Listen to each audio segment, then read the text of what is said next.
Católica uma polêmica protestante. Publicado por Padre Paulo Ricardo. O sentido das Escrituras só pode ser esclarecido pela interpretação autorizada do magistério da Igreja. Prestem atenção. É preciso pôr um fim nesta polêmica, muito mal fundamentada, aliás, de que a Igreja Católica não possui base bíblica. Essa conversa sem pé nem cabeça, forjada por Martinho Lutero e repisada ainda hoje pelos seus seguidores, já vai longe demais. O cristianismo, dissemos aqui várias vezes, não é a religião do livro, mas de toda a palavra de Deus. A insistência dos protestantes no dogma da sola escritura, esse, sim, sem qualquer respaldo dos autores sagrados, cf. 2 Terasegundos 2, 15, só consegue produzir ainda mais desconfiança sobre a fé cristã, seja em relação ao catolicismo, seja ao protestantismo. Que tipo de pessoa, hoje em dia, acreditará numa igreja que prega uma enormidade de conceitos desarticulados, sem a devida consideração pelo contexto cultural e pelos gêneros literários? Que tipo de pessoa se deixará convencer pelos ensinamentos cristãos, quando os próprios cristãos, fazendo mau uso das Escrituras, dividem-se em não se sabe quantas denominações? Jesus se encarnou, não se encadernou. A memorização de alguns versículos bíblicos nunca deu, nem dará, o direito a um cidadão qualquer de fundar uma igreja. Não faz muito tempo surgiu na internet um vídeo de um pastor que incentivava o adultério por não saber distinguir entre o adjetivo, adúltera, e o verbo, adulterar. Isso se deve não somente a uma dificuldade de interpretação de texto. O problema é mais grave. Chesterton estava certo ao afirmar que a Bíblia por si mesma não pode ser a base do acordo quando ela é a causa do desacordo. Lógico. Quando as Sagradas Escrituras são retiradas de seu contexto eclesial, um texto alegórico passa-se facilmente por histórico e vice-versa. Perde-se o referencial, que garante a autenticidade dos 4 evangelhos se não o testemunho da Igreja. Como se prova que o Evangelho segundo São Lucas é verdadeiro e o Evangelho segundo Maria Madalena não? Os protestantes, assim como muitos católicos que se deixam levar por aquela famosa pergunta: onde está na Bíblia? Precisam aprender que a Bíblia não caiu do céu. 300 anos antes da definição do cânon, já existia uma única igreja, católica apostólica romana, para deixar claro, governada por bispos, sob a autoridade do romano pontífice. Já existia um magistério antes mesmo que Constantino soubesse soletrar Roma. E é precisamente desse magistério, cuja autoridade os protestantes adoram tomar para si, que podemos raurir a veracidade do Antigo e do Novo Testamento.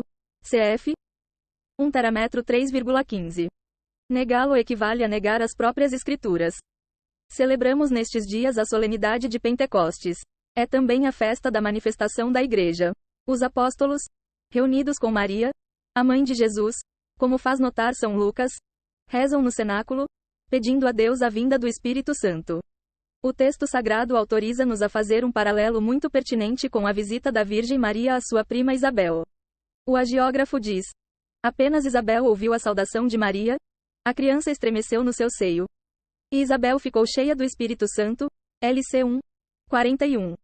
É uma espécie de Pentecostes antecipado. O cumprimento de Maria suscita, por assim dizer, a descida do Espírito Santo, que diz pela boca de Isabel: bendita és tu entre as mulheres e bendito é o fruto do teu ventre. Donde me vem esta honra de vir a mim, a mãe de meu Senhor? LC 1, 43.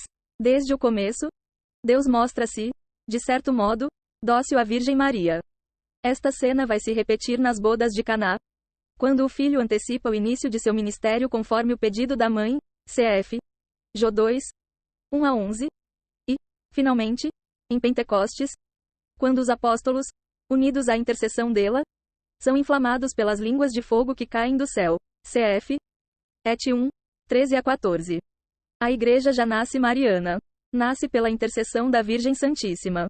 Como se pode constatar, a acusação de que o culto a Nossa Senhora não faz parte do cristianismo é simplesmente ridícula. Na verdade, trata-se de uma blasfêmia, e das mais grosseiras, porque é o próprio Espírito Santo quem o aprova. Ele diz por Isabel: bem-aventurada és tu que creste, pois se hão de cumprir as coisas que da parte do Senhor te foram ditas. LC 1, 45. Uma porção de outros textos bíblicos poderiam ser elencados aqui para respaldar o uso de imagens, a intercessão dos santos, o primado petrino, o celibato clerical, etc. Não é nosso objetivo, porém, iniciar um debate deste gênero. Mesmo porque esses temas já foram tratados exaustivamente em outras oportunidades, e de maneira muito mais articulada. Além disso, os protestantes poderiam facilmente apresentar uma outra porção de versículos que, aparentemente, refutariam nossa posição, como só ia acontecer quando nos arriscamos a seguir pela falsa premissa da sola Escritura. Ora, é exatamente este equívoco que pretendemos desfazer. A Bíblia não é a premissa fundamental porque ela mesma possui argumentos aparentemente contraditórios. É a interpretação autorizada da Igreja que a ilumina e revela a intenção de cada autor sagrado. Como uma criança diante de dois brinquedos a escolher, a comparação é do Padre Lima Vaz. O cristão escolhe não apenas um dos artigos da fé, mas ambos. Vê universalmente, pois católico, aceita o todo. 2. A Bíblia por si mesma não pode ser a base do acordo quando ela é a causa do desacordo. Entendam uma coisa: não existe Bíblia sem Igreja. Sacra Scriptura Principalius est in corde ecclesiae quaum in materialibus instrumentis scripta, dizem os santos padres. Ou seja, a Sagrada Escritura está escrita no coração da Igreja, mais do que em instrumentos materiais. E isso por uma razão muito simples. Jesus se encarnou, não se encadernou. A Igreja, por sua vez, guiada pelo Espírito Santo, perpetua-se na história e dá continuidade a essa encarnação. Não nos esqueçamos. Ela é o corpo de Cristo. Quem a nega, de start, nega o próprio Cristo, pois não é possível aceitar a cabeça sem o corpo. Cf. MT 10, 40. Alguns contestam. Mas os bispos cometem muitos pecados. E daí? Cristo assegurou a infalibilidade da Igreja. Nada disse sobre a impecabilidade de seus pastores.